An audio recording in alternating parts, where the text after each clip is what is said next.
I was raised in the Lutheran Church, and when I was in 8th grade, I was confirmed in the faith, meaning I made a public announcement that I was a follower of King Jesus, that I loved him, and that I would give my life to him. In order to do that, Dr. Morton, our pastor at the time, he said that we all had to choose one verse of the Bible, memorize it, our favorite verse, and then say it out loud to the church. And so I picked a verse. I came in and I met with him prior to the day of confirmation when I affirmed my faith. And he asked, "So Dean, what have you chosen?" And I said, "Well, I chose John chapter 11, verse 35.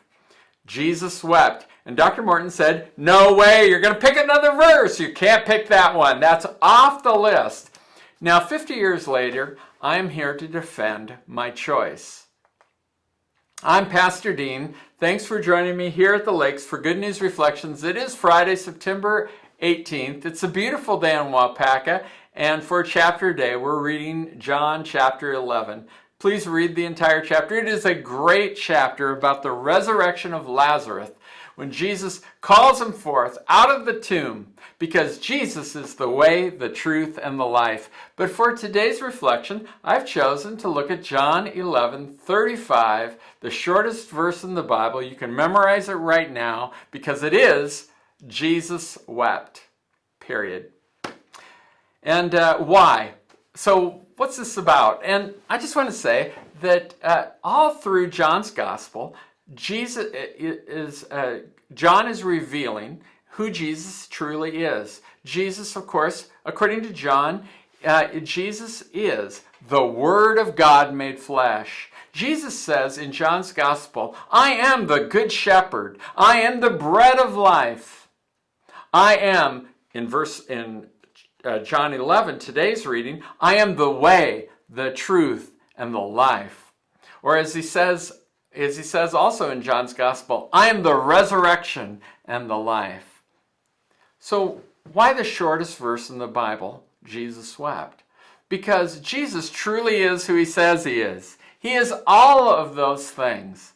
He is the King of the universe, the Alpha, the Omega, the first and the last, the beginning and the end, the all and all. Jesus is King. And I swear allegiance to him. And one of the reasons I do is because he is also took on human flesh and became truly human. So human that his heart would be broken for us. When we're desperate, just like his heart was broken for Mary and Martha at the death of their brother Lazarus. And as they are weeping for Lazarus, so Jesus weeps with them.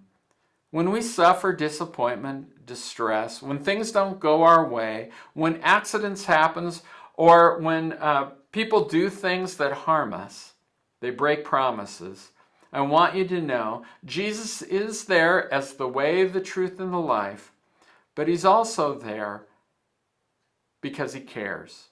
He cares so much that he sheds a tear for you. And the tears of God bring the healing of the world. God cares. Jesus wept.